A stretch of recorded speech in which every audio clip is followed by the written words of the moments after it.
My name is Aisel Kipruta, and I'm the head of communications at ESA. And I'm very excited to join all of you as we take you through the work that is ahead of us today. So, welcome to this ACSL webinar. We've seen a lot of interest. I can see we have people from different countries, from different institutions. So we really appreciate your time and interest in this process. So the purpose of this webinar is to present the consultancy on the African Center for School Leadership Impact Studies. We want to provide you with guidance and about really the whole work. And we also want to respond to your questions. So just to highlight the background of this work sits within the African Center for School Leadership, ACSL, which focuses on strengthening school leadership through generation of evidence and learning. I always say a school is as good as the leader or the manager. And so really generating evidence to understand what works in terms of school leadership is such an important thing for all of us. So we will present to you the consultancy scope and the expectation. We will clarify your questions and also we will take you through everything that you need to be aware so that you can be prepared to submit strong applications. So we wish you the very best and thank you so much for being part of this conversation. Thank you, and I'll hand over to Chantel. Thank you very much. Good afternoon, good morning from wherever you are. My name is Chantal Kawanda-Tusabe. I am the technical lead for the African Center for School Leadership. So I'm happy to introduce you to the center, who we are and what we do in the next slides. So the African Center for School Leadership was established in 2020. It's a coalition of, it's a Pan-African coalition of partners committed to promoting effective school leadership, and it is coordinated by 4 Pan-African organizations. That is ADEA, ESA, VVOB, and FAWE. So the work of the center is organized in 4 focus areas. One is policy development and reform. That one is, is the area that ADEA takes over. School leadership professional development, which the focus area overseen by VVOB research and evidence generation, that ESA, and that's where this grant comes belong. Then communication, advocacy, and sector coordination. Again, VVO, that is there, and then FAO for the gender aspect and social inclusion. In the next slide, we see the ambition of the center is to build supportive school leadership system that strengthens teaching and learning outcomes and well-being for all. And this is reflected in the theory of change. It is expected that with the work of the center in its focus areas, policy, practice, research, knowledge mobilization, advocacy, and sector coordination will lead to strengthen school leadership systems and effective school leadership in schools, which in turn will lead to improved environment and conditions for teaching and learning in schools. And in the end, ultimately, we want to see improved student learning, well-being, reduced gender and equity gaps. In the next slide, we see the approach, the center's approach. So ACSL works both at Pan-African level, where we collect good practices and we disseminate them.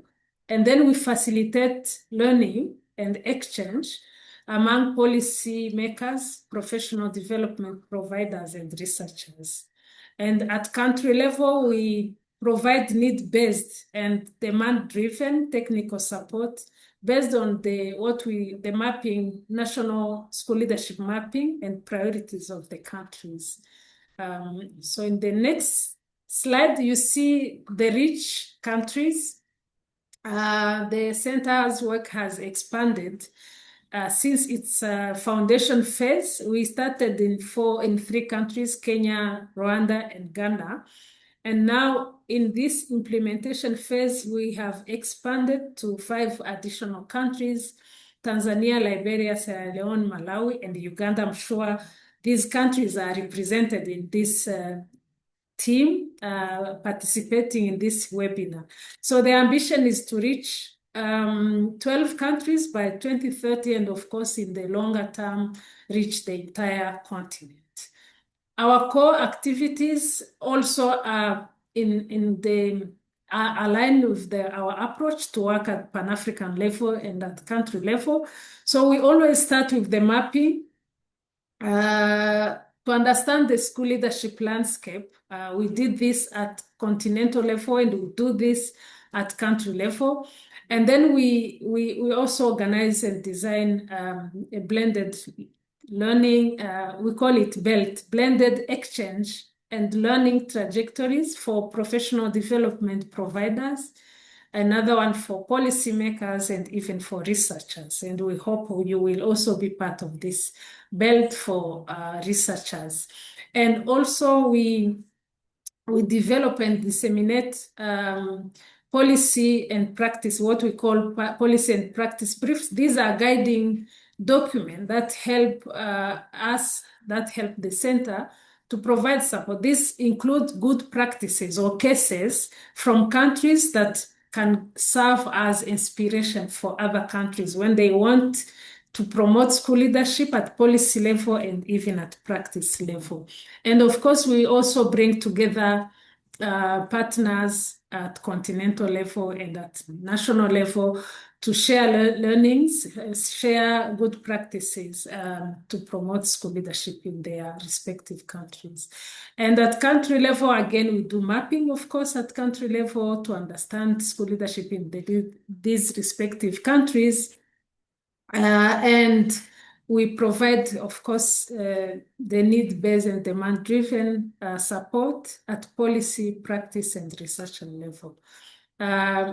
Then for research, we identify local researchers because we want to promote research at local level, and we co-create together with them the research agenda in our countries of intervention. Gender and equity, social inclusion is also an area of focus. So we make sure we integrate the principles of gender and inclusion, social inclusion, in what we do. So our partners include, at country level, include the government, that's the ministries of education and their affiliated school leadership professional development providers, and of course, technical partners. This may include the development partners in every country.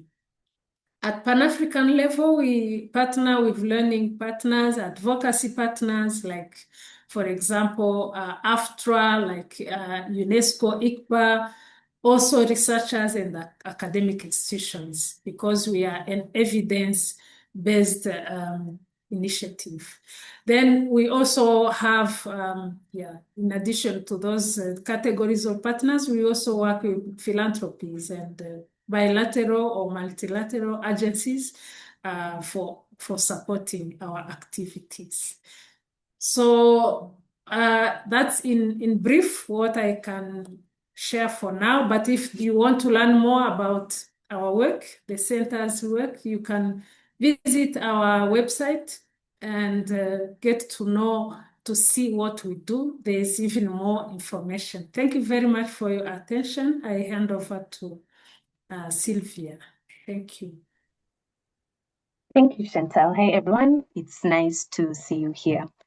So you may be wondering at this stage why we are doing the impact studies. So before getting into each individual study, we feel it's important first to clarify what exactly we want to learn from this body of work and why evidence matters, why this particular evidence matters for ACSL. So ACSL is making substantial investments in strengthening school leadership across Africa, as my colleague has just mentioned. So naturally, one of the biggest questions we have and we need to answer is, are these investments actually leading to meaningful change? So the impact studies have been designed to generate evidence on the major pathways through which ACSL expects change to happen. So from leadership reforms, how they translate into improved teaching and learning outcomes, professional development influence on school leadership practice, to policy change, to gender inclusion as well, and ultimately improvements in teaching and learning. So the purpose of this work goes beyond just reporting results. It's designed to support the ACSL to learn. So it will help us understand what is working and where assumptions need to be revisited. It's supposed to assist with adaptive management, so providing real-time evidence to refine implementation as the program evolves. It will also generate, evidence that can be used to improve the program. We'll get to learn about policy by the studies generating credible evidence that shape education policy and reform, and then cross-country learning at the end of the day. So identifying lessons and promising practices that can be shared across countries and partners. So to answer these questions systematically, we've designed 6 interconnected studies that examine both system-level change and school-level outcomes. So why 6 studies instead of one big evaluation? And we feel that one big evaluation could never do justice to the complexity of what ACSL is trying to achieve, because ACSL by itself is not a single intervention. It's system strengthening initiative operating at multiple levels simultaneously. So it works at 2 different but interconnected levels. There's the Pan-African level or the system level, as Chantal has just walked you through. And here it's more about shaping policies, institutions, research, and continental collaboration. And then at the Tanzania level, it's about supporting school leaders directly and tracking classroom and learner level effects. So at the Pan-African level, if I can just shine a spotlight over there, the ACSL works to strengthen the broader ecosystem around school leadership. At the Tanzania level, it's about examining what these investments look like in practice. So are the school leaders changing their behaviors? Are teachers improving their classroom practice? Is the CBC being implemented more effectively, and are learners actually benefiting? And it's because for us as a center, it's more about strong evidence-based policies and capacitated institutions creating conditions for effective professional development of school leaders. Effective professional of school leaders will strengthen school leadership practice. Better school leadership will create the conditions for better teaching and learning, and better teaching will ultimately lead to stronger learner outcomes and reduced equity gaps. So here, this slide shows about the scope of the work. And it's a high-level overview of the studies, the scope, and the timing. And one important observation to make here is that there's one study that's focused exclusively on Tanzania, while the remaining 5 span both Pan-African and Tanzania components. So why study 1 is focused exclusively on Tanzania is because it examines the farthest downstream results in ACSL's theory of change, which is how change is happening and occurring in schools, classrooms, and ultimately influencing learner outcome. Again, think about the slide that we've just seen previously. The other 5 studies are cross-cutting because they focus on themes that are relevant to both the Pan-African component and also the Tanzania component. And within the studies, there's an intentional overlap as well, because the studies have been designed they've been designed for cross-learning, but also for better synthesis of data and just efficient use of resources. And if we review the timelines here, the program itself runs until 2030, which means that it's still in active implementation.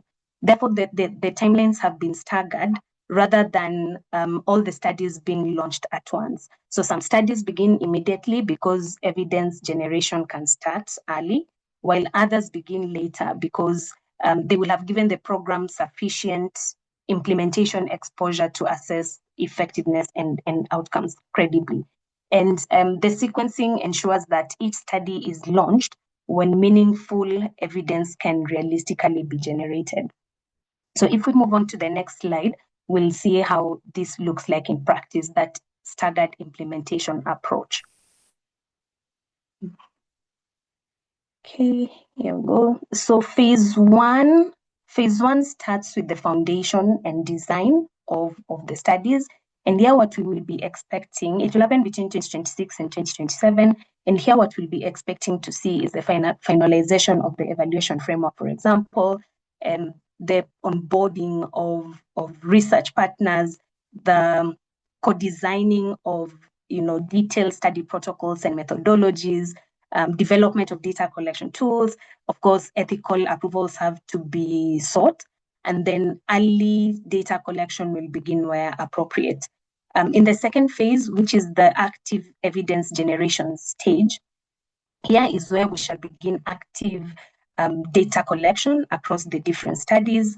And then it will also just allow ACSL to get early engagement with data to inform its learning and adaptation. And then in the last phase, this is where synthesis and consolidation of findings kicks off. So we will be expecting to see, final reports, translation of evidence into policy recommendation and practice guidance, and then cross-study insights as well. And here we also just expect a comprehensive narrative of ACSL's contributions to strengthening school leadership systems. And there are a few benefits to this approach. One of them is that it prevents premature measurement of results and weak conclusions. It supports continuous learning and adaptation as well, but it also generates evidence when it's most decision relevant. So the evaluation strategy, we've already outlined how the work will unfold over time. So this slide sort of like gives you the methodological approach underpinning the studies. And it will use two complementary evaluation approaches. The first one is the longitudinal strategy focused evaluation. And this one will allow ACSL to assess how our interventions contribute to results as they mature. And then there's a process evaluation as well, which will now seek to examine how implementation is actually happening on the ground and what is enabling success or slowing down progress. And these two approaches work well together because ACSL then gets to learn what is working for whom and under what conditions. So the longitudinal evaluation will tell us what is changing over time, while the process evaluation will explain why those changes are happening or why they're not happening. So at this stage, I'd love to hand over to Emmanuel, who will deep dive into each individual study. Okay, thank you very much, Chantal, Isa, Sylvia. Okay, so we move into details on the SACE studies. We look forward to carrying out impact studies on. And just throwing you back to the theory of change, as Chantal talked about using the if and then. You could notice there are four key focus areas as a center we focus on. One is on policy, and second one on professional development, which is the practice bit. And the third one is the research, and the last one is the coordination and communication and advocacy as a center. How do we bring all these things together? So when you look at the theory of change at the broader level, that is the flow in terms of the if and then. Should we be able to achieve success across these four key focus areas? We believe there will be strengthening school leadership and effective school leadership in schools. And if these things are happening, there's going to be an improved environment and conditions with regards to teaching and learning. And if these things are happening, ultimately, the students' learning is going to improve. And with all this happening, we came up with 6 key potential impact studies. which when you look at each of the studies, it's quite clear on the focus area we look forward to carrying out that impact study on. And when you look at study one, if you had time to read the concept note we advertise, study one is specifically on the focus area 2, that is the professional development, which is in Tanzania. In Tanzania, as we speak to the team now, there are ongoing activities happening with regards to providing training and capacity to the school leaders to see how their capacity will be built when it comes to data use and using data to make informed decisions, and with regards to the implementation of the competency-based curriculum in Tanzania. So with all these things, all these activities being implemented, we want to find out how school leadership is really making the absolute impact in the schools, especially in the secondary schools, where these activities are being implemented alongside with the school leaders. So when you go to our concept note, it's quite clear on the key objectives we look forward to achieving. But overall, when you look at study one and look at the Tanzania level theory of change, our resource alignment is how we can use school leadership to improve practice, competence-based curriculum, and implementation of learner competency. So our study one is specifically on Tanzania, and that is one key thing we want to highlight in this webinar. And 2 is specifically focuses on focus 2, which is professional development and the practice-based of our focus areas as a center. Moving on to study 2, which is on gender. And we see gender as a cross-cutting thematic area. So across study 1, study 2, study 3, study 4, study 5, study 6, gender is going to be mainstream in the implementation or executing of those studies. So next slide, please, Mike. Okay, so when you look at the gender study here, we want to find out how inclusive we have been with regards to activities we are implementing and regards to the policies we are working closely with government to implement when it comes to school leadership. So on study 2, the implementation is focusing on the panel, in this case, focusing on our implementation phase countries and the Tanzania specifically. So when you go to our concept note, we are quite clear as to how they align with our theory of change with regards to the panel theory of change and the Tanzania theory of change. Moving to study 3. Study 3.2 is on policy and institutionalization of school leadership, which is on focus area 1, where policy is being tackled by ADIA. ADIA is implementing a lot of activities when it comes to policy conversations on school leadership. So this study is trying to look at how whatever we are doing, we've been able to contribute to the space when it comes to school leadership, policy conversation in the countries we are implementing in, and at the panel level, how we are improving conversations around around school leadership. So when you go into our concept note, I try to refer to the concept note because we've tried to be very detailed in our concept note. And if you had time to read it, you will realize we were very absolute with each and every study, how they work together and how they are working to achieve the intended results should we implement the activities as outlined in our previous presentation. Now moving on to study 4, which is on effectiveness of school leadership. And this one tackles focus area 2, that's the PD. As we speak with the team, VVOB, which is in charge of professional development when it comes to school leadership, we have clear models, clear strategy, implementing what we call the blended learning approach in Tanzania and even at the panel level. So there are activities we are implementing in these spaces, and we want to find out how effective it has been when it comes to school leadership. And we have cohorts in these phases of implementing the professional development in Tanzania and at the panel level. So this study is basically going to help us really generate how whatever we are doing in country and at the panel level is really improving school leadership conversations at the panel level and in country. Now moving on to study 5, which is the research bit. As I speak today, we communicated to the public how we've awarded $855,000 as award grantees to over 25 grantees. And throughout the process, they are going to implement research in two key areas, action research and comparative research, and which is on school leadership. And with this research being implemented internally, we are embarking on internal M&E actions to document and compile relevant evidences as to how these research are influencing conversations around school leadership. So with this study, we look forward to the external consultant coming in to help us to really, in a way, validate what we are documenting and make more informed evidence and make some very good recommendation for us. As with this first cohort receiving the grantees, second cohort are going to receive grantee in due time. So in embarking on this impact study on with us, we know we'll be able to document some key lessons together and learn both internally and externally from the consultant we are going to engage and improve on our activities when it comes to the research bit together. Now, moving on to the last study, which is on coordination, partnership, and networking. As a center, we believe in sustainability, and with sustainability, we need not to implement activities in isolation.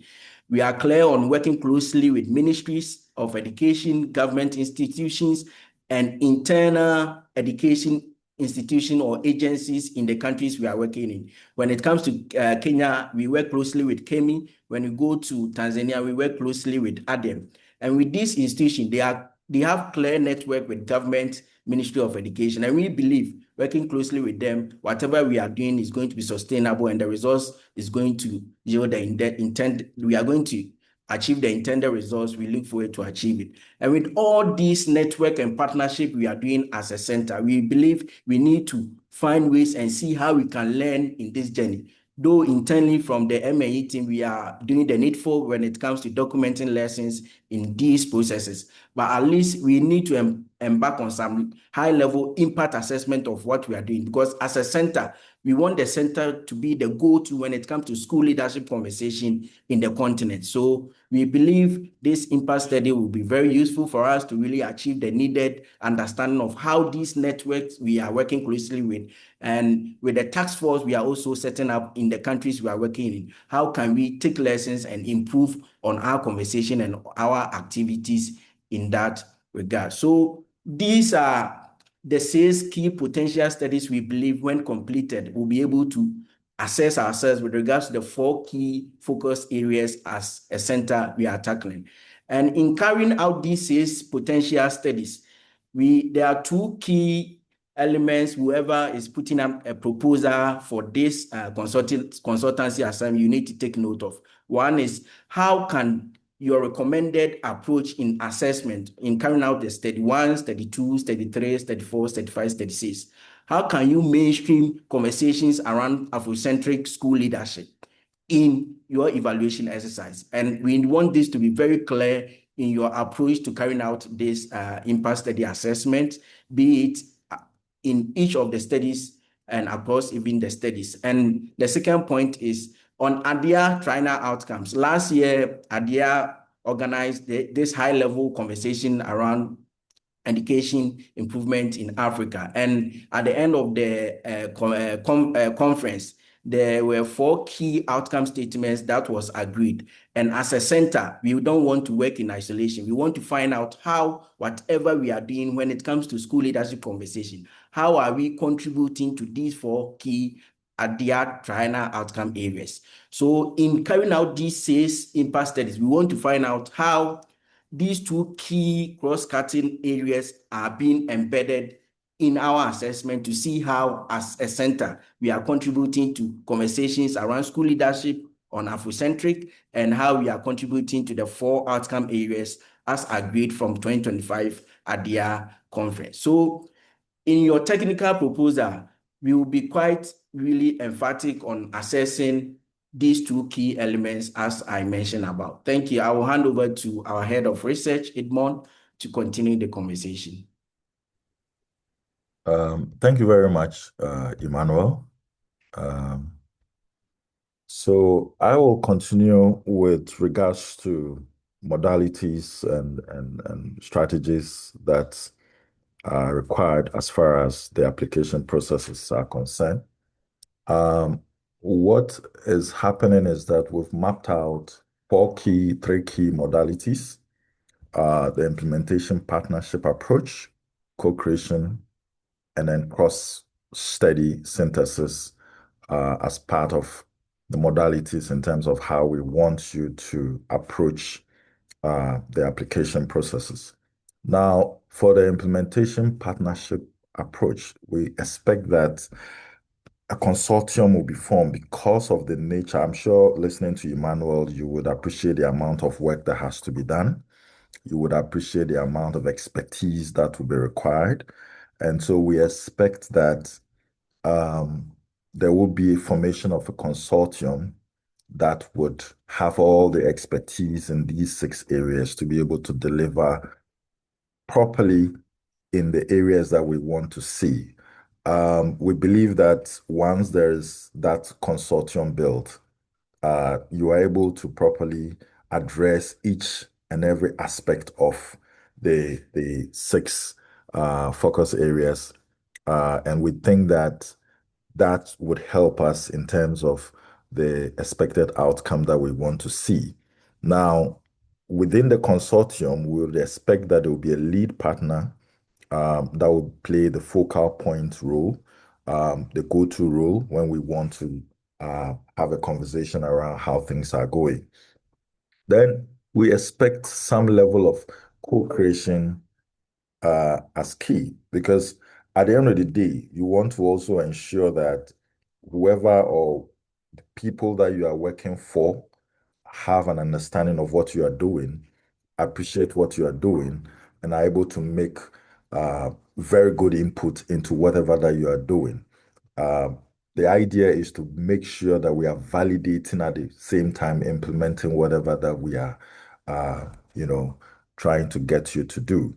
And in that sense, we would be able to ensure that things are done within the context of what the TOR would say and how we want to see things done. Then the third modality, as far as implementation is concerned, is a cross-study synthesis. We hope to have, beyond the individual study reports, the consultant must produce overarching synthesis reports and knowledge products that would connect findings, tell a unified story, and provide a high-level strategic recommendation for the ACSL. The idea is to ensure that within these 6 cross-cutting areas that we are talking about, the 6 thematic areas, each of them is speaking to the key objective, which is improving school leadership within the African continent and also ensuring that the impact that we want to see is properly aligned. Now, what are the things we want to see? The desired terms, expertise, and competencies we want to see in terms of the application.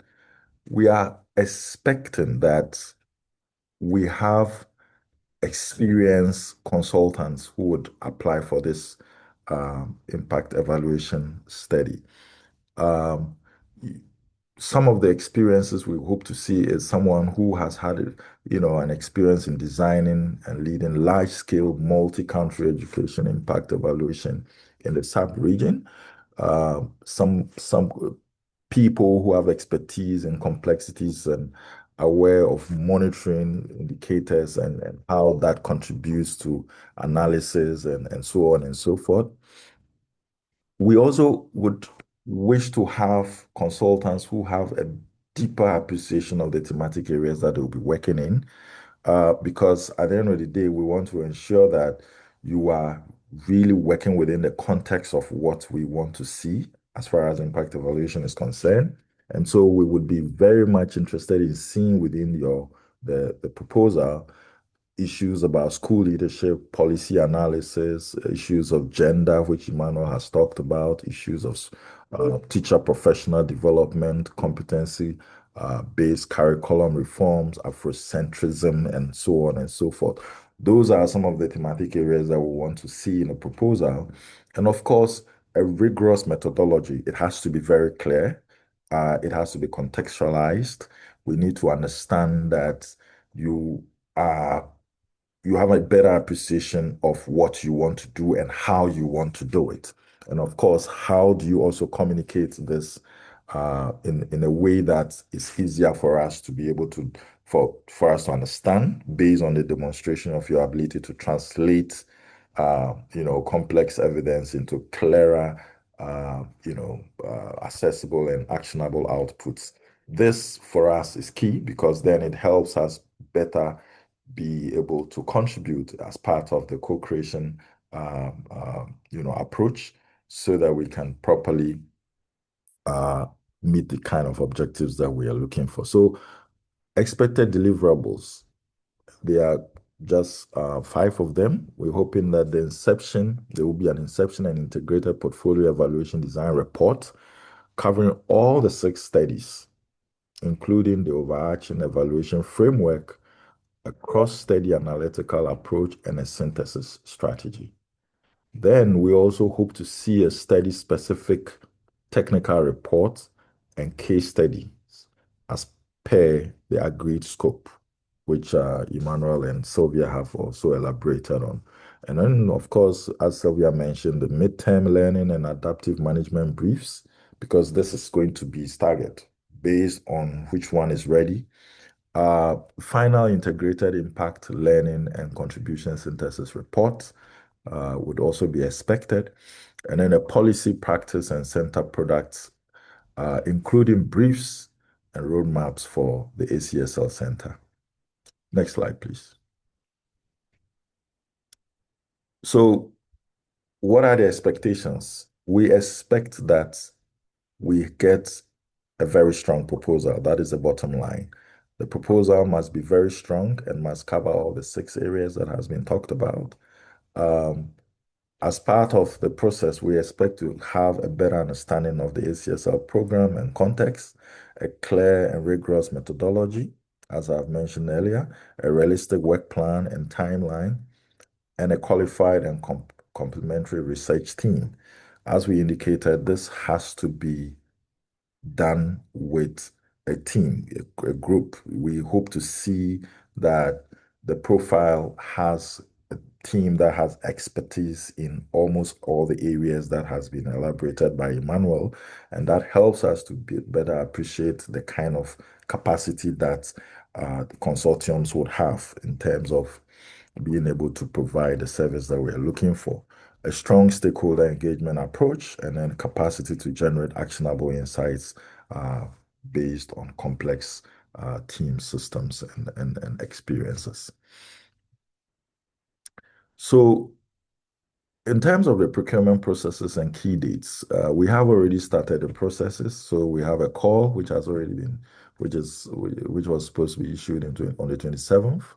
And then the deadline for the written inquiries being May 11th. Today is 15th. So yes, we making we on schedule.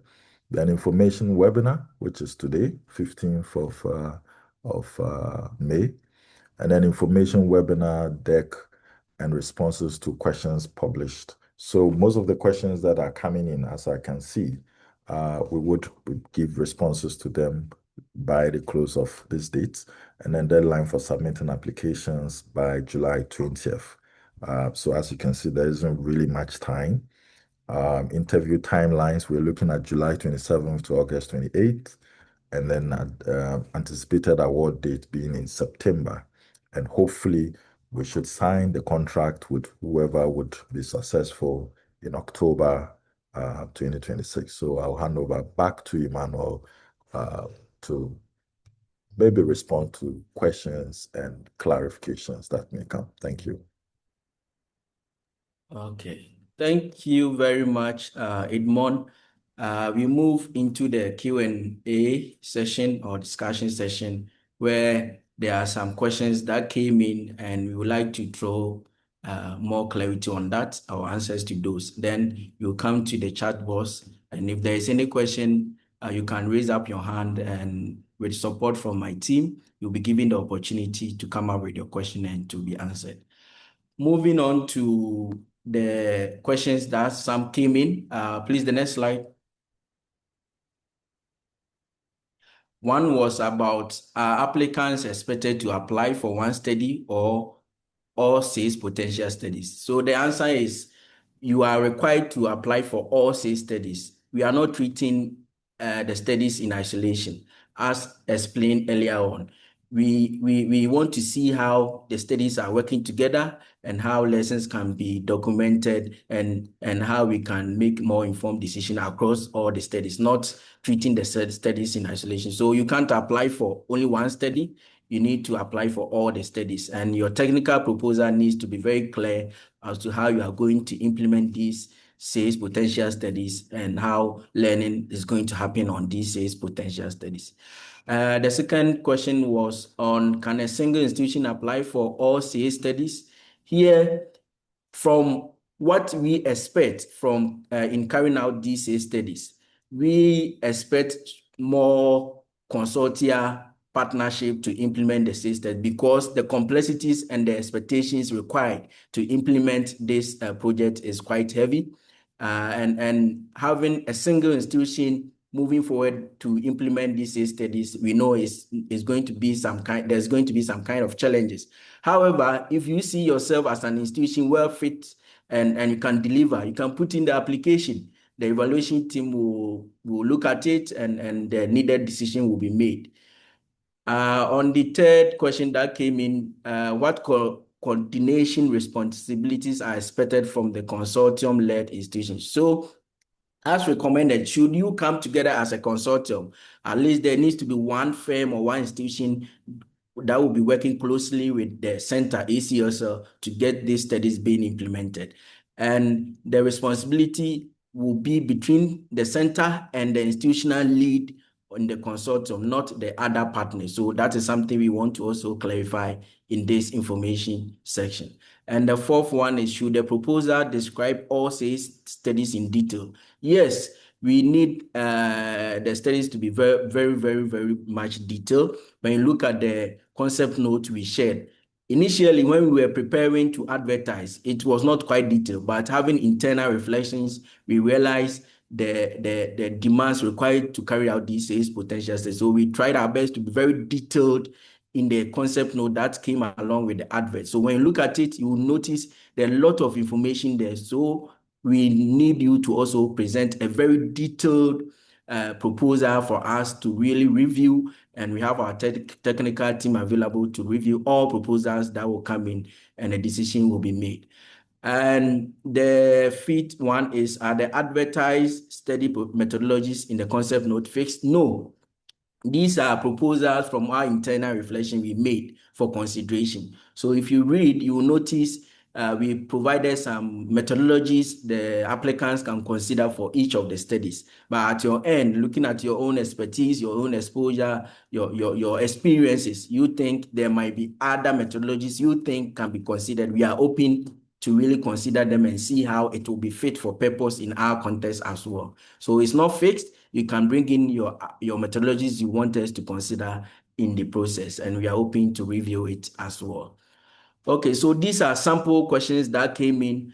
I would like to take those with the hand up before we get into the chat to respond to questions that are there. Please, Michael, you can help me with who is coming in with any question. Okay, I see P2, Maniki. Kindly go ahead with your question. Thank you, Michael. Thank you, Emmanuel. So I'm an individual freelance consultant, very interested in participating in these studies. And I wanted to know how I can join a consortium to put in the proposal. Oh, okay. I know we have a lot of institutions here, and in the introduction, I saw some people introducing their institutions, where they are coming from. I think we can also take advantage and put our emails, our contact numbers in the chat, and see how we team or applicants, participants in this meeting can work together and put in an application. From where we sit, we don't know any institution putting in any application. So if you can put in your contact, your email address, I know you can form network in this meeting with the understanding you all possess and put in a very strong application. So that is my response or feedback to that. Thank you. The next person, please. Sylvester Musengimana. Okay. Thank you for the this inspiring webinar for clarification. My question to you is what's the role of African Center for School Leadership in securing any applicable research visa at country level? What will be the role of the center? Over. Thank you. Okay. Thank you, Sylvester. So on visa application, is the sole responsibility of the firm, whoever will win this consultancy assignment. But when it comes to support, maybe providing letter to support the exercise in country, and as we work closely with government institutions, we can also use our network to see how we support ourselves to ensure the impact evaluation or studies is carried on smoothly. I hope this answers your question. Next person, please.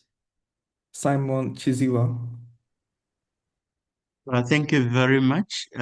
Just to get clarity, in terms of the consortium, the composition of the consortium, could it be that you could have a consortium within, which is in country, where you have an institution like a university, then you could have a research center within that country, and this would come together to bid for this consultancy, or would you prefer that it should be cross-country? In other words, you would have a firm or a university in the other country, and the other country, then they would merge to bid together. That's what I'm trying to find out. Thank you. Thank you. Very good question. So on the consortium, the key condition is it needs to be African-based. And if the university is African-based and you have a research center which tackles evaluations and other studies, you can put in the application. And on the country bit you brought in, since we have specifically Tanzania as key, one of the geographical countries we want to implement the studies, it is our desire, if possible, a consortium can be formed with an institution or one of the partners in Tanzania. That would be much encouraged, but it all depends on how you also want to put together your consortium. But from our side, if you can get an institution in Tanzania to work closely with, together with other institutions to put in the application, that would be worthwhile for our consideration as well. But we are not just saying 100%, you, by all means, you need to go to Tanzania. Maybe you might form your consortium across different countries, but the team members implementing might be based in Tanzania. Who knows? So it depends on how you want to tackle the consortia arrangement. And these are some of the areas we will be considering in the review process. So we just leave it to you to come up with some strategic action you think you can take with regards to that. Thank you. The next person, please. Yes. Can I ask a question, please? Can I ask a question, please? Yes, please go ahead. Your name and then yes. This is Joseph Evans Agola. I'm based in Botswana, and unfortunately, I could see that the areas covered are not included. Botswana is not included. So I'm just wondering, because I've heard you encouraging other Africans who want to join consortium to feel free. Don't you think it's become difficult when your country is not part of the participating countries to have your institution or joining that kind of thing when they are not included in the participating organization? I think you may clarify that into details, please. Okay, thank you, my brother. So when you look at our presentation, you notice we talk about PANA as well. And when we talk of PANA from our level, we mean the Pan-Africa. And that is where we are tackling conversations around systems level on school leadership. So with you being from Botswana, that doesn't limit you to put in an application. So we are open. We are not restricting ourselves to a specific country to put in this application. And like I indicated earlier, the key thing is the institution needs to be African-based. That is something we all need to really understand. So if you're an African base, you are based in Botswana, you are based in South Africa, you are based in Kenya, you are based in Ghana, you are based in Tanzania, you are based in Nigeria, you are based in wherever in Africa as an institution registered in the country. These are key elements we are going to use in the preliminary stages to make some information at the early stages of the application. So for you to be in Botswana, please, that is not a limitation. Thank you. Thank you, sir. That's all the hands raised for now. I believe we can move to additional questions that may be in the chat box. Okay, let me try to look at the questions. Okay. Okay, I think, Edward, your question on firms in countries outside the study country can apply. I think I've dealt with that. Is Nigeria not part of this arrangement? Please, Nuruddin, if you can throw more light on that. Nigeria not part. If your institution is in Nigeria, you can put in an application. What's the role of ACSL in securing country level research visa? I think we've dealt with that. I am Prof. Kofi, Institute of Education Research and Innovation Studies. Okay. Could you throw more light on the consortium or team formation? Okay, let me provide some information on that. So on the consortium, as I said, the key thing is you need to be African-based consortium or institutions to put in the application. On team formation, we are recommending each of the studies, the study 1, study 2, 3, 4, 5, 6, we are recommending each study should have its own team members. That is another recommendation. If you look at the concept note, we were clear on that. So each of the studies, you need to provide with us which team is going to implement the study. However, there needs to be clear as to how all the sales studies are going to be worked together to provide a consolidated report. So each of the studies needs to have clearly the team members that are going to implement the studies and so that we don't find ourselves one person implementing the whole sales studies and you juggle around and we struggle to really get the results we need. So we want team members for each of the studies to be clear in your proposal. Please, that is something too you need to really understand. Araba is asking, will the consultancy cover travel for observation and other needed engagements? Yes. So you need to make it clear in your technical proposal and your budgeting. All these things, you need to let us know your travel budgets and all those things, activities you look forward to embarking on. And we will consider it at the review stage and do the needed approval when it comes to budgeting. And I know our finance team will be engaging the team that will be moving forward at every stage of the application, and advice or recommendation will be provided accordingly. And the second question is, can members of the consortium be Africans living and working outside Africa? I like that question. So, members of the consortium being African, living and working outside Africa, we encourage team members to be based in Africa. But if the team members are Africans but based outside Africa, you can still be part of the team. But we recommend that shouldn't be dominating in the team composition, because we want more African-led, like I talk about the Afrocentric bit in there. So we want more African-led researchers or evaluation professionals to be leading this assignment for us. And the third question is there a target budget range? So there is clear target budget for each of the studies. However, from your experience and your understanding of the scope of work, you need to come clear on your budget recommendation, and conversation will be made on that in due time as we move on in the application review process. Is there any other question I might miss? Okay, I see some are sharing their emails and their contact in there.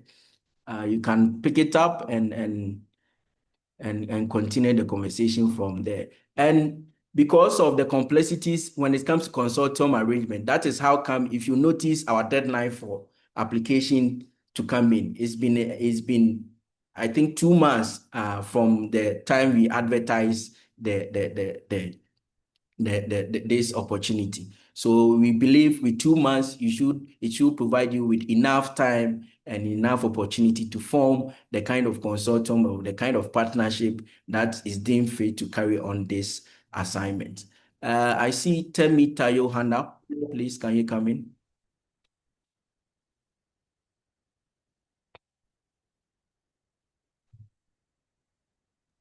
Okay, yes, Emmanuel, thank you very much for the presentation.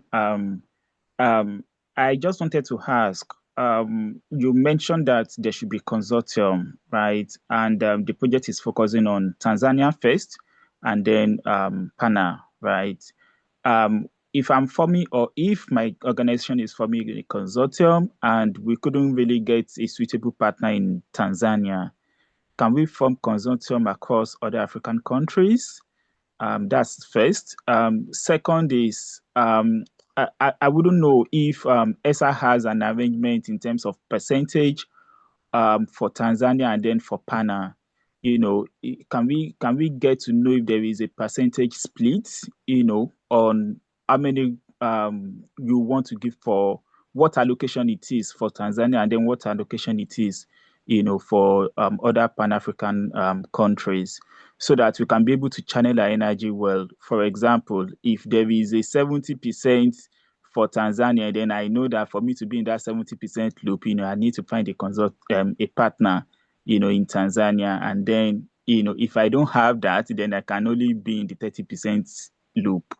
I think that's the second question. My third question, I think somebody already mentioned something similar, is that do we have a cap for budgets?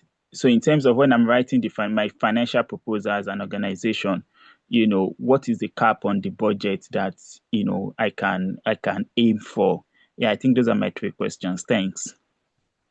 Okay, thank you very much. On your first question, I believe that has been answered in a way in the responses to the questions that came in. So you can form consortium across different countries in Africa. That's one, no limitation. It depends on how, as a team, you want to go about that. And just to also reiterate, when you make time, go through the concept note. There are a lot of details in there which provide more information as to how you can go about your consortium arrangement. So kindly, I recommend to each and every participant here to make time for the concept note that was attached in the advert. On the percentage bit for Tanzania and PANA, our recommendation is there's nothing like percentage for Tanzania or percentage for PANA. So because it's a consortium, we are awarding the whole exercise to, and the consortium might be consortium of 3 or 4 partners. And with 3 partners, maybe one can be from Nigeria, one can be from Kenya, one can be from Tanzania, the other can be from Botswana. So these 4 partners have come together to form consortium, and they are saying maybe the partner in Botswana should be leading the consortium. So that in that way, there's nothing like a percentage for Tanzania or a percentage for PANA. So we are awarding to the consortium, but the consortium need to be clear with us who is leading the consortium, and every communication will go through that lead institution or that lead consortium. So that is the arrangement. So there's nothing like a percentage in Tanzania or percentage in PANA. I hope this answers your question. And your question on budget, there are budget range we actually work with. As part of transparency from our end, we will try and see how we can make those budgets available in the various study we've advertised. So in sharing, we will have our internal conversation on that and see how we can communicate on that. However, just be guided. Should you provide any budget, having reviewed your technical proposals and your approach, and the budget is not feasible, because we have our financial team who will also be reviewing the budget application that comes in, that might affect your application. So that is another recommendation or comment I would like to emphasize to the team. In as much as we are being open and transparent in the process, please, when you get the budget ranges, be guided, and based on your technical approach or your technical proposal you are providing, you are guided on how you are embarking on your budget and all these kind of actions at your end.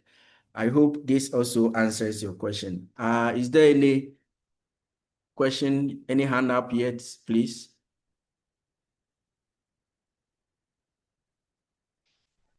Okay. Hi, may I ask a question, please? Okay, please come in. Good afternoon. So I just wanted to ask, is it possible, is it mandatory that only one institution per country is allowed to form part of the consortium?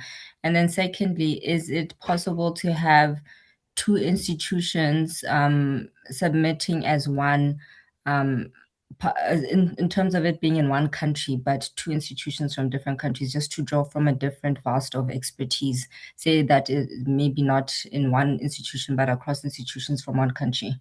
Thank you. Your first question, please. Let me respond to the second, then you come again with your first question. Okay, so if I understood your second question, you meant two institutions in the same country and you are putting in an application. Is that okay? Yes, so sort of applying as one institution. That is allowed. Maybe that's how you want to go ahead with your consortia formation. We don't want to be rigid with applicants as to how you need to go about your consortium formation. That is how I'm saying, when you read the concept note, I believe maybe most people might not have had time to read the concept note. When you read it, it's quite clear on how we are making some recommendations to this. But if from your end, you believe the two institutions are in the same country and you have the requisite experiences with the team formation and you want to put in a consortium from the same country, it's up to the applicant to make that informed decision from their end. And we will be using the information you provide to us in your application to review and make informed decision in that regard, please. Your Thank first you. question again, please. No, it's answered, I think. Thank you. Okay, thank you. Hello, Michael or Sylvia, please can you help me with some questions in the chat if I might have lost sight of them, please? There's a question from Vincent Akwensi. How about registrations of the consortium? Is it a requirement? No, it's not a requirement, because that's why we said when you are forming the consortium, there will be one lead, and the lead might have been registered in the country the application is coming from. So that's why we said in that arrangement, we are going to work closely with the lead. So it's up to the team to see how they will understand or they go about their documentation on how they are going about the consortium formation. So forming the consortium to go and register, we know the bureaucracy and the process we need to go through and the time constraint that ought to also go through. But we want you to demonstrate how you form the consortium to move forward with this application. Great. Please, next one. Yes, I don't know if this has been responded to already. How many members in the team? This is by Ifia Kunedu Che. Oh, Eli, the voice is far. Hello, can you hear me? Yeah, quite better now. Okay. Ifia Kunedu is asking, how many members in a team? Okay, team formation membership. This one too is an open-ended question, and you answer it in an open-ended form. No limitation, like we've been saying all this while. You know the expertise people are bringing on board to carry on their assignment. And each and every study is quite clear on the objective and the results we look forward to measuring. So if you believe for study one, a team of 3 can deliver, why not? Their CVs or their expertise will be reviewed by our technical committee and a decision will be made. And if you believe a team of 10 can deliver study 2, it's up to you to make that decision. We are not restricting you to the team membership formation. So that one is open-ended for you to make that informed decision at your end. Thank you. Thank you. Next question from Samuel Credo. Is it possible to share with us the budget limit for all 6 studies? Yes, with the presentation we've made, you have a slide on that, on the proposed budget range for each of the studies when we are sharing, so that participants will have information as to the budget we are anticipating for each of the studies. But just to reiterate, please don't use that as basis and be quoting budgets that are not feasible based on the technical approach you are proposing. Because our technical committee, we have the technical committee with people from finance background, people from the evaluation or the monitoring background to all review the application that comes in. So if the budget you are proposing is not feasible in the context you want to implement your approach, it might go against you in the scoring. So please just be guided. We will be transparent when sharing the slide. We will have a slide on each of the studies and be open with applicants on the budget range we are anticipating for each of the studies. Thank you. Thank you. Next question from Benjamin. Is it okay if a lead institution uses members who are not all from the same institution? Yes, that might be the decision of the consultant formation. Maybe the institution is registered, but you know the expertise, you need some specific expertise from key individuals, and they are not in your institution. We are just concerned with how you work with them. And this will be part of the interview stages when we go through the process. When you bring them on in the application, you need to demonstrate how you are going to work with them. All these are part of the process you'll be looking out for in the interview stage, especially because when we review, we might not know if the person is a staff or is working with the institution or whatsoever. But at the interview stage, you need to come and demonstrate to us how the team you form for study 1, study 2, study 3, study 4, study 5, study 6, how those team members are going to work together and how you are going to even manage them and how you even brought them on board to form that team to carry out this impact evaluation or impact studies. Thank you. Just to add to Emmanuel, what you just said, I think there's been a lot of questions with regards to the consortium and how it should be formed and the composition and which countries they should come from. I think it will be really, really relevant for potential applicants to really take a very good look at the TOR and the call and take their time to understand it. The consortium is not going to be anything different from what we already know in terms of how consortiums are formed, in terms of how you want to work together. It is not anything new. It's not anything different. It's just that the impact, the studies are 6 in number, as we've said. So it is just smart for potential applicants to look at each of the studies and see how they can put together a consortium in such a way that whatever study that is there, you can have representatives on your consortium to address them. So we're really not that strict, or as much as possible, we want to be very, very flexible in terms of the consortium that you are going to put together. But you just have to bear in mind that the people you are going to put together should be very strong and be able to deliver on what we want them to deliver on.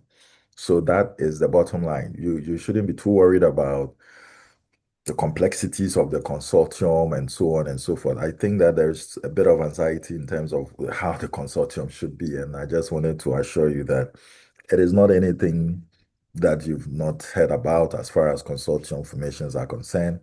Just feel free. Beyond this webinar, there will be the opportunity for you to ask more questions, get clarity, and we'll be able to assist you going forward. Thank you. Thank you very much, Edmond. Any other question in the chat, please, Eli? No new questions at the moment. Just another question asking if the recording will be shared via email, to which the response is yes. The recording will be shared as well as the slides. And then to spark collaboration and then possible connections between everyone represented here, would also share a spreadsheet to fill in your information so that we could look at forming consortiums or partnerships from everyone on this meeting. Thank you.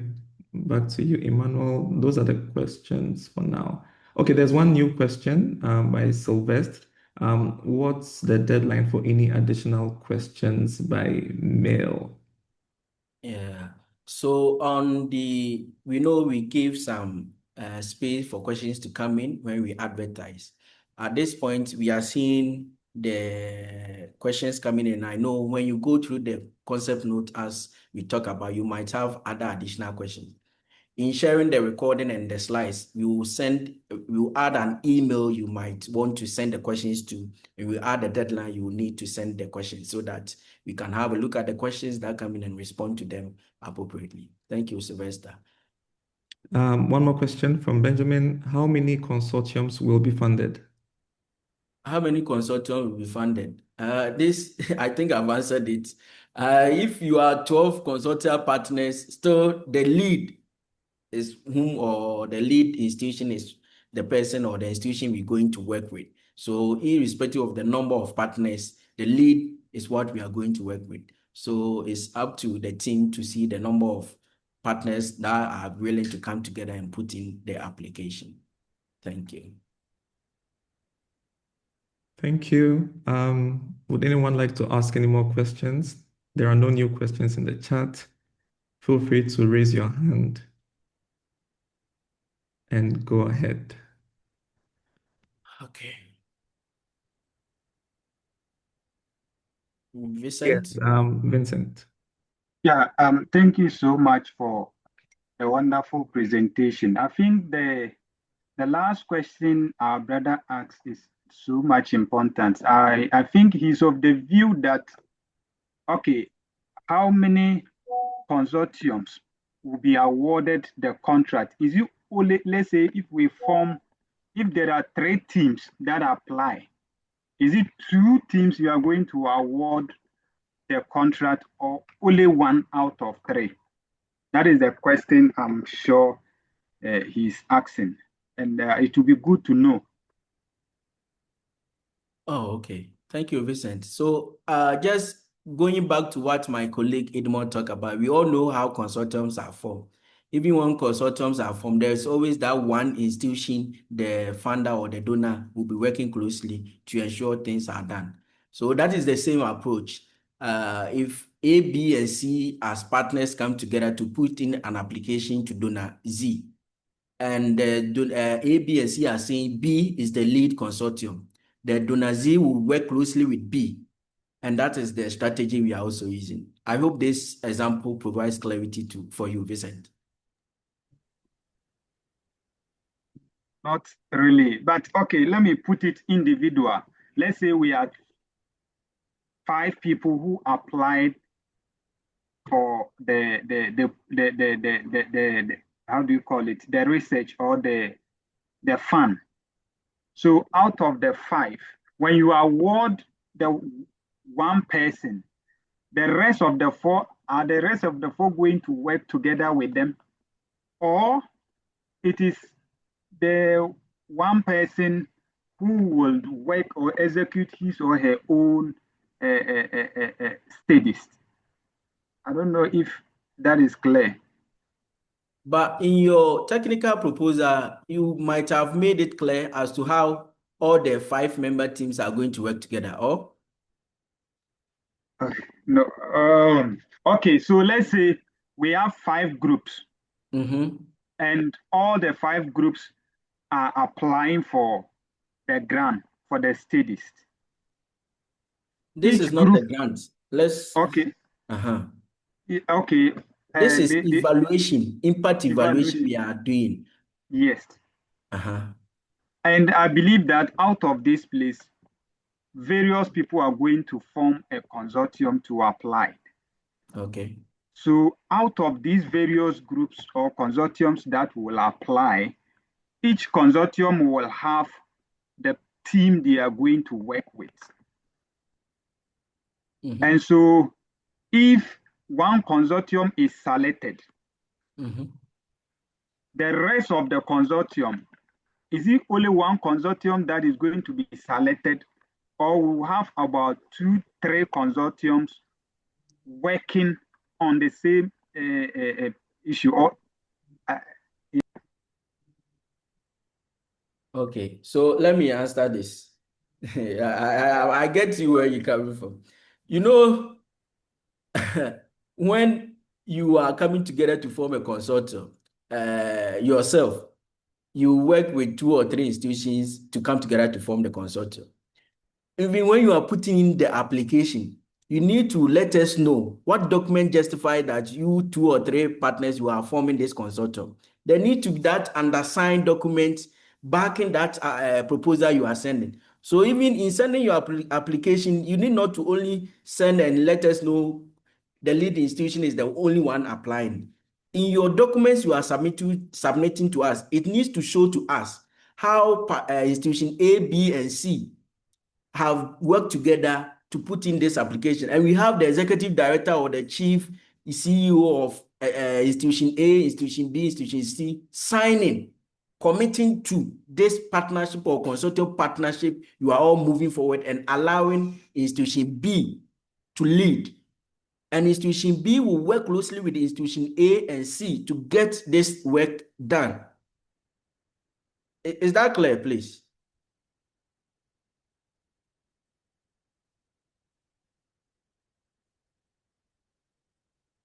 Okay, there is a comment from my CEO, and I think it settles this question. Thank you very much, Pauline. We have 2 other hands up. We will take Monica, then we take Temitayo. Please, Monica, over.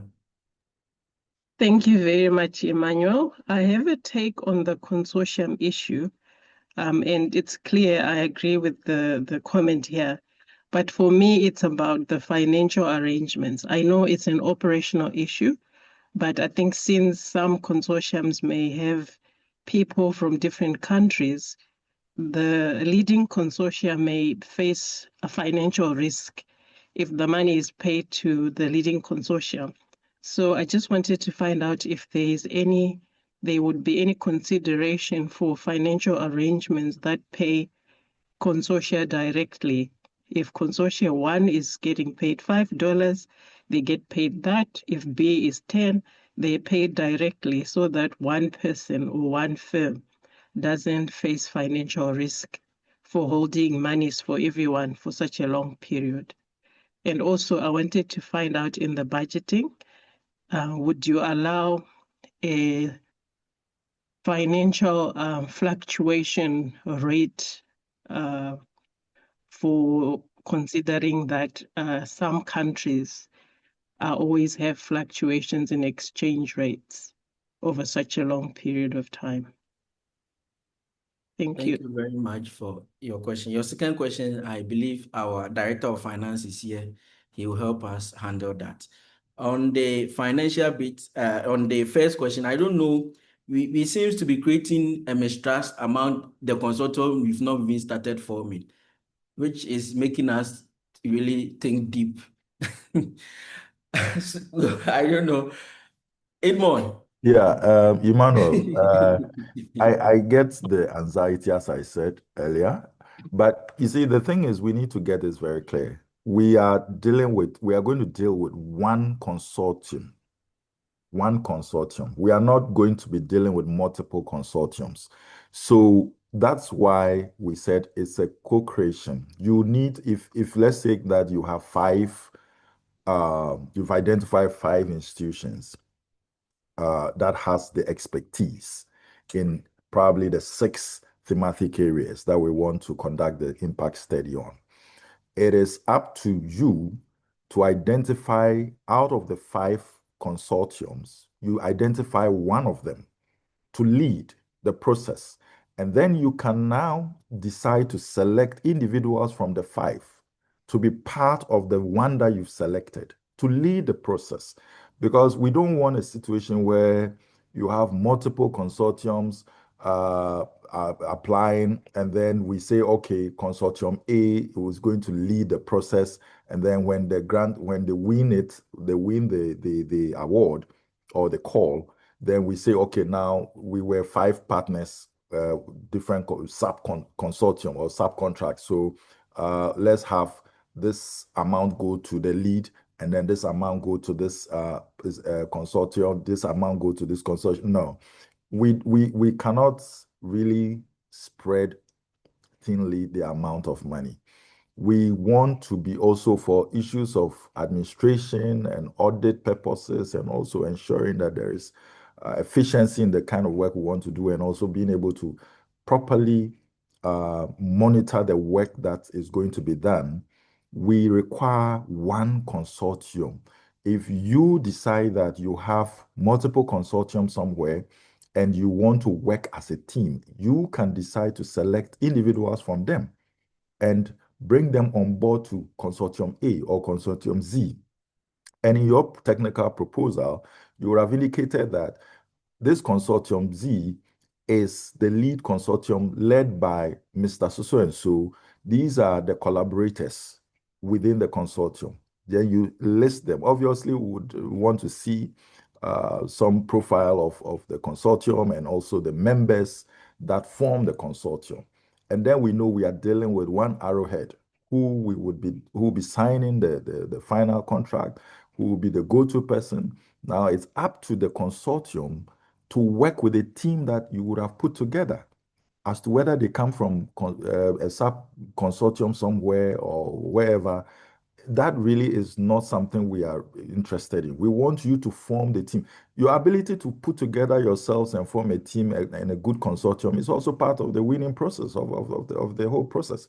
So if we are at the moment having a challenge with how we are going to put ourselves together as a consortium, then I'm a bit worried, because we don't want to have multiple consortiums coming together and saying we are what do you call it?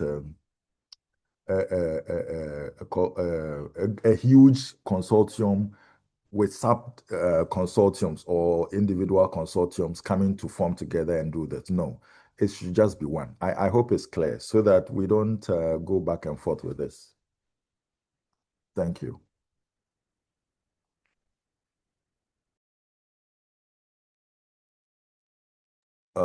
Thank you, sorry. Thank you, Dr. Edmund. Emmanuel, your mic is muted. Oh, sorry. I see a comment from our director. The contract is to be with a consortium of many institutions or individuals. Payment cannot be made to individuals, as they wouldn't be part of the contract. Thank you very much, Director. Please, Director, there is a question on exchange rate or something. Please, if you can help us with that. Sorry, thank you. The contract will be in USD, so that will take care of the exchange fluctuations, unless I do not understand what the person is talking about. So he or she can come up with clarification. Thank you. Thank you very much, John. Okay. Eli, please, I'll hand over. I don't know if there's any other question. No questions. I saw Temi's hand at a point, but I think all questions have been answered. Yeah, I think Dr. Paulina has already answered my question, and it's really clear now. Form the consortium, apply for the stuff together. Once we get it, the consortium will work together to achieve the goal. And I think it's pretty clear. Thank you very much. Thank you all. Thank you all for your time, and we know the information session has been very helpful. At least you have more information now in addition to what is out there, and in addition to what we are going to share after the session. And we believe with this, you can put in a strong application. Thank you. I hand over to Lamin. Please, over. Thank you very much, dear Emmanuel, for giving me the floor. And good morning, good evening, good afternoon, dear colleagues, dear participants to this very important session, which clarified a lot of aspects on the call for applications or call for proposals that the ACSL ESA is going to issue very soon. This is overall part of the due process, making it very transparent, making it very compliant with international rules and regulations governing the issuance of contracts. First of all, let me thank the team, the panelists, Chantal, Sylvia, Emmanuel, Edmond, who are in this field of research. I think you have used the right people for the right job here. And I have seen also a great number of participants. At a certain point at the peak, the number reached 57 people on this webinar, which is also very significant. Nowadays, you know, there are two categories or two types of contracts. Ones used to be very popular in the old days, what we call level of efforts. Level of efforts, meaning that you want to give a contract, you count the number of days that people work. You ask for CVs for people, you say that, okay, I want somebody who has a PhD in mathematics, in physics, or whatever. Nowadays, and more, those kind of inputs, output of things. Nowadays, people go more and more for performance-based contracts, meaning what? That you pay for tangible deliverables, that the quality has been specified, that the quantity has been specified, and looking at the call for proposal that the SR team put together, it really addresses that very well. So bear that in mind. And a lot of questions also focused on the consortium. How are you going to constitute yourself, the institutional arrangement? Nowadays, people for consortiums because of many reasons. Because they will bring together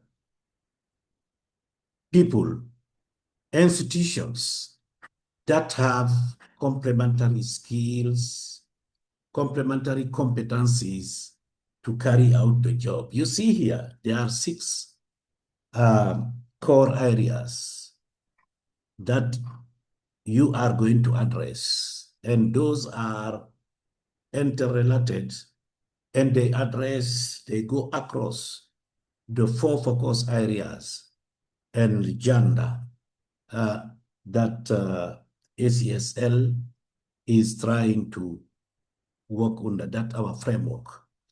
So I think the idea here is to put together individuals, institutions with complementary skills that can better address the 3 thematic areas, which are very complex. So also bear that in mind. And now for the constitution also of the consortium. Of course, a consortium has always a prime and then subs. What is the role of the prime?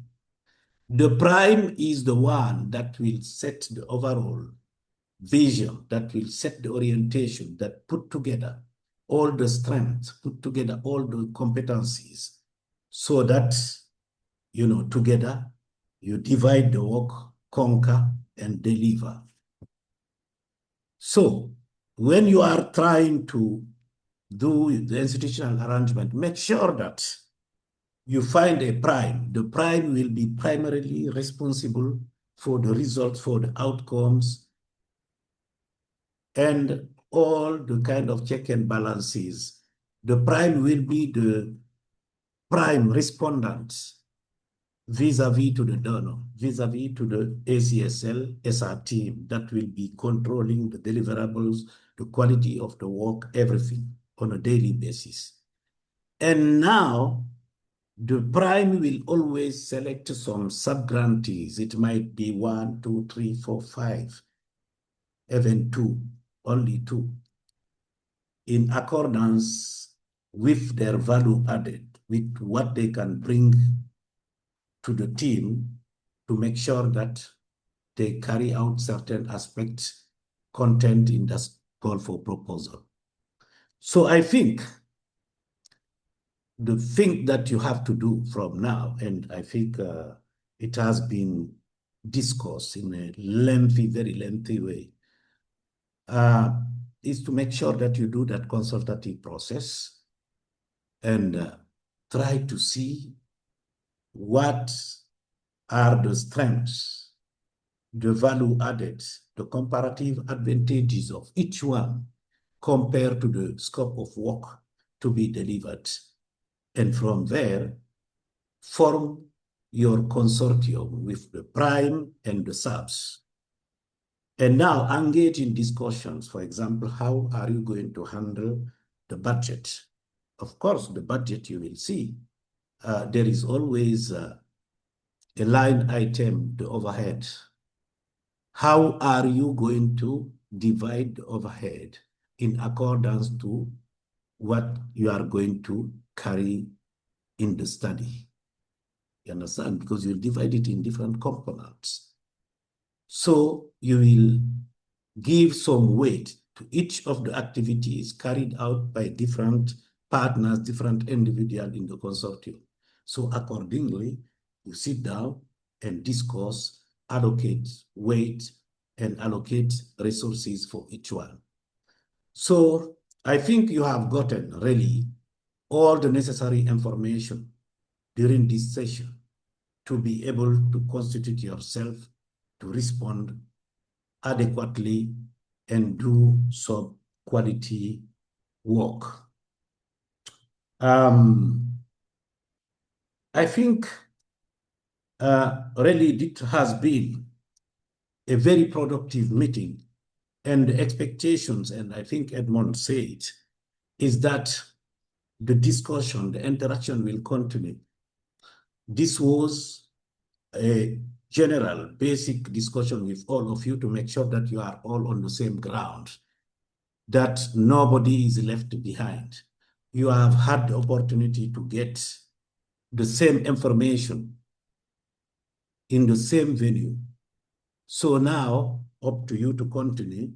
If you have specific questions, there is always the activity manager, and you will see in the call for application, they have already designated who is going to be the technical manager of this activity. So he and his team will always be in a better position to respond to the additional question that you might have. So I thank you again very much. And I thank Chantal, Sylvia, Emmanuel, Edmond for having me in this panel, just to deliver these closing remarks. And wishing you all good luck. Thank you. Thank you, everyone. Have a nice day. Bye-bye. Thank you.